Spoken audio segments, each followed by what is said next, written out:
इस देश में एकमेव नेता हैं श्रीमान राहुल गांधी जो मोदी समुदाय को गाली देने के कारण सजा प्राप्त कर चुके हैं। गाली पे नहीं, बिहार की बात बताइए। जो श्रीमान राहुल गांधी सुप्रीम कोर्ट को उद्धृत करके गाली दी है और सुप्रीम कोर्ट में कान पकड़ के माफी मांगी, फिर भी सुधरने के लिए तैयार नहीं हुए।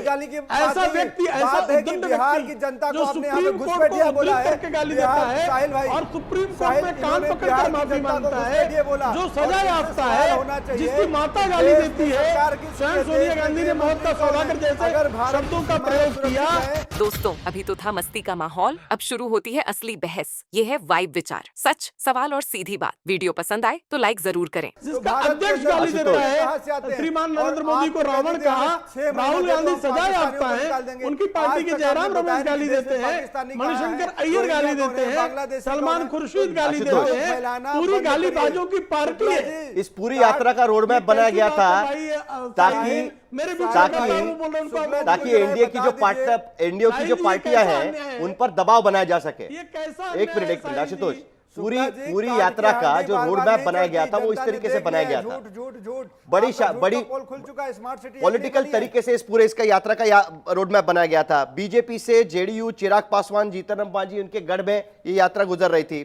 दूसरी तरफ मुस्लिम बहुल क्षेत्रों में सीमांचल, मिथिलांचल, भोजपुर, इन सभी इलाकों में यात्रा ले जाई गई थी। लेकिन इस पूरी यात्रा का निचोड़ आखिर में आप देख रहे हैं कि डिबेट कहां पर शिफ्ट हो गई। इस पूरी यात्रा की कुछ गड़बड़ हो गई इस पूरी यात्रा के अंत में कि जो कांग्रेस या आरजेडी उसको रोक नहीं पाई।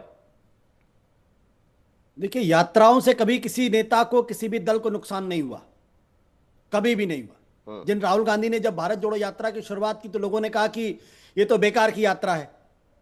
उससे राहुल गांधी की छवि को भी सुधार हुआ, कांग्रेस पार्टी को भी फायदा हुआ, लोकसभा के चुनाव में सीटों की संख्या में बढ़ोतरी भी हुई और भारतीय जनता पार्टी की सीटें भी घटी।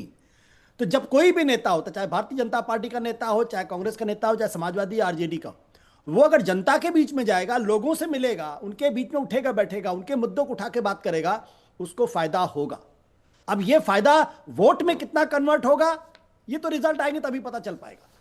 लेकिन कोई ये कहे कि इस यात्रा से कोई फायदा नहीं होगा तो ये गलतफहमी का शिकार है। फायदा निश्चित तौर पर होगा। जहां तक गाली गलौज की बात है, साहिल, मैं क्या बोलूं इसमें, मैं अगर अभी ज्यादा नहीं बोलना चाहिए, लेकिन इस देश का दुर्भाग्य है कि ऐसे ऐसे लोग आजकल नेता बन गए हैं जो टीवी चैनल पर आकर मां बहन की गालियां देते हैं। ये दुर्भाग्य है इस देश का। मैंने तो अटल बिहारी वाजपेयी का उस समय देखा था जब प्रमोद महाजन ने एक टिप्पणी की थी चीन को लेके, उल्टा चोर कोतवाल को डांटे, और अटल बिहारी वाजपेयी ने बाकायदा प्रमोद महाजन को बुला के उनको डांटा और कहा कि दोबारा इस तरीके की भाषा का इस्तेमाल नहीं करना। आज उस तरीके की लीडरशिप नहीं है, और ये किसी एक पार्टी की बात नहीं, सारी पार्टी में वही हालत है। अगर रमेश बिधूड़ी के खिलाफ कार्रवाई हो गई होती तो क्या किसी की हिम्मत पड़ती? नहीं पड़ती। और हम लोग एक दूसरे के वैचारिक स्तर पर विरोधी है, मतभेद है, हो सकते हैं आपस में, दुश्मनी थोड़ी है कि आप फेलो पैनलिस्ट को आप मां की गालियां देंगे। मतलब इससे ज्यादा दुर्भाग्यपूर्ण स्थिति क्या हो सकती है? तो ये जो स्थितियां हैं, अगर किसी को लगता है कि इस तरीके से गाली दे के चुनाव जीता जा सकता है, चुनाव के माहौल को बदला जा सकता है, तो फिर चुनाव का बड़ा सिंप्लीफिकेशन हो गया। फिर तो आप 10 गाली दिलवा दीजिए कहीं किसी कोने से खड़े होके और चुनाव बदल जाएगा। ऐसे होता नहीं है और ऐसे होता भी नहीं। अगर 2014 में प्रधानमंत्री नरेंद्र मोदी जी के पक्ष में हवा बनी तो इसलिए नहीं बनी कि मणिशंकर अय्यर जी ने उनके बारे में टिप्पणी की थी, बल्कि इसलिए बनी थी क्योंकि कांग्रेस पार्टी के खिलाफ भ्रष्टाचार के गंभीरतम आरोप थे और उन आरोपों का जवाब कांग्रेस पार्टी के पास नहीं था। लोगों ने नरेंद्र मोदी के सामने एक उम्मीद देखी कि जब ये देश के प्रधानमंत्री बनेंगे देश की स्थिति बदलेगी। अब आप उसको सिंप्लीफाई कर देने, मणिशंकर अय्यर ने गाली दी, प्रधानमंत्री जी ने उसका मुद्दा बना दिया, भारतीय जनता पार्टी चुनाव जीत गई, तो फिर न भारतीय जनता पार्टी के चुनावी कौशल पर लोगों को भरोसा है, न प्रधानमंत्री के नेतृत्व में भरोसा है। तो ये सिंप्लीफिकेशन नहीं होना चाहिए। सेंटिमेंट पे तो फर्क पड़ता है ना आशुतोष, कहीं ना कहीं सेंटिमेंट्स पे तो फर्क पड़ता ही है ना। बिल्कुल, देखिए, अगर किसी नेता को गाली दी बियॉन्ड जाती द पॉइंट कोई फर्क नहीं पड़ता साहिल, बियॉन्ड द पॉइंट। बिल्कुल, असली चीज क्या होती है, नेता की क्रेडिबिलिटी कितनी है। 2014 में लोगों की नजर में नरेंद्र मोदी जी की क्रेडिबिलिटी थी। पिछले कुछ सालों में राहुल गांधी ने अपनी क्रेडिबिलिटी को बनाया है। आज वो हिंदुस्तान की राजनीति के नरेंद्र मोदी के समक्ष एक बड़े मजबूत पोल हैं और वो प्रधानमंत्री जी को लगातार चुनौती दे रहे हैं। ये देश हमेशा अंडरडॉग को पसंद करता है। सिर्फ गाली की घटना को लेकर कांग्रेस दफ्तर के सामने आंदोलन करने से वोटर अधिकार यात्रा का प्रभाव नहीं जाएगा। आशुतोष दरअसल ये कहने की कोशिश कर।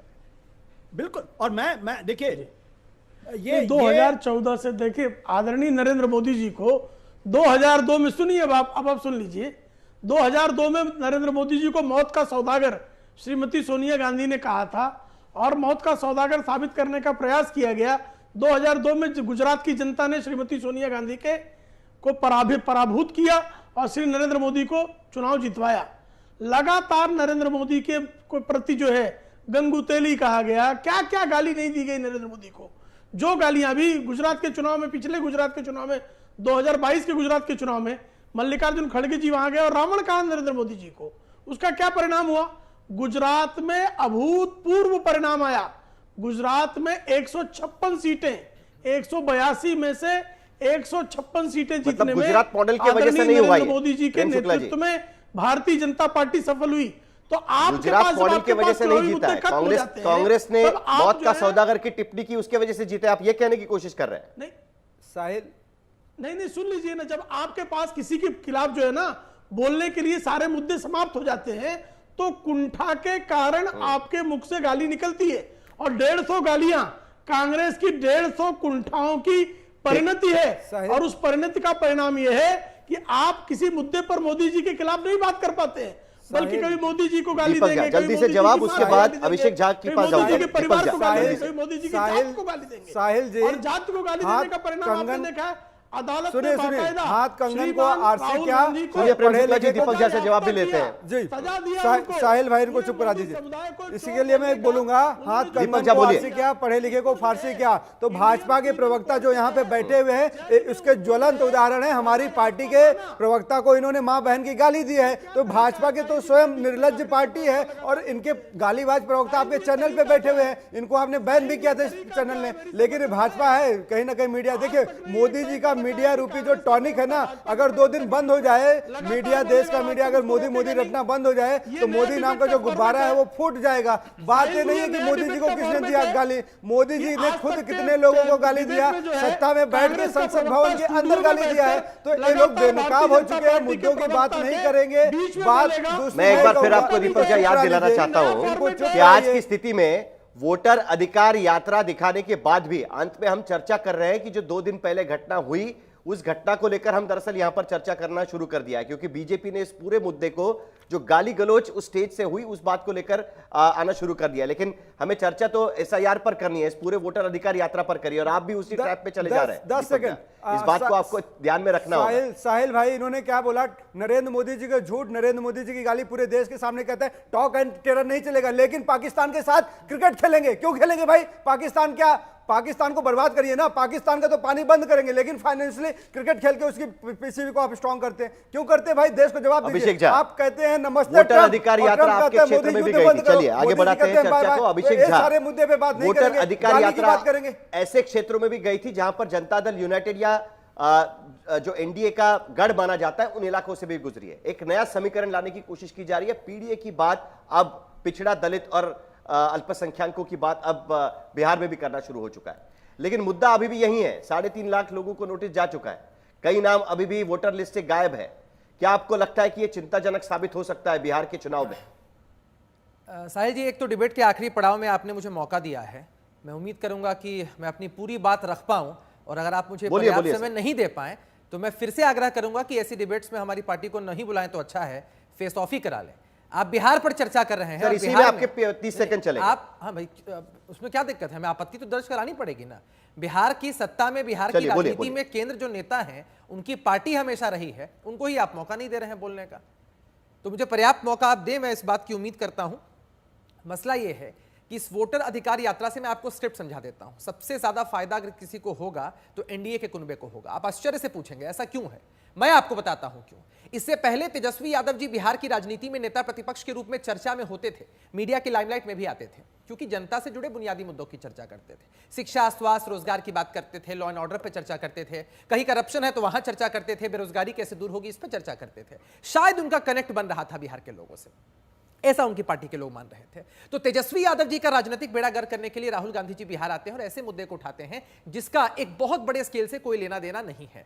कुछ परसेंटेज में लोगों के नाम कटे हैं, हम मानते हैं किसी एक व्यक्ति का भी नाम कटता है तो अति दुर्भाग्यपूर्ण है और हर किसी को उसके वोटिंग राइट्स मिलने चाहिए, इसमें कोई शक की बात नहीं। लेकिन राहुल गांधी जी ने सबसे पहले आकर तेजस्वी यादव जी को डेविएट किया है।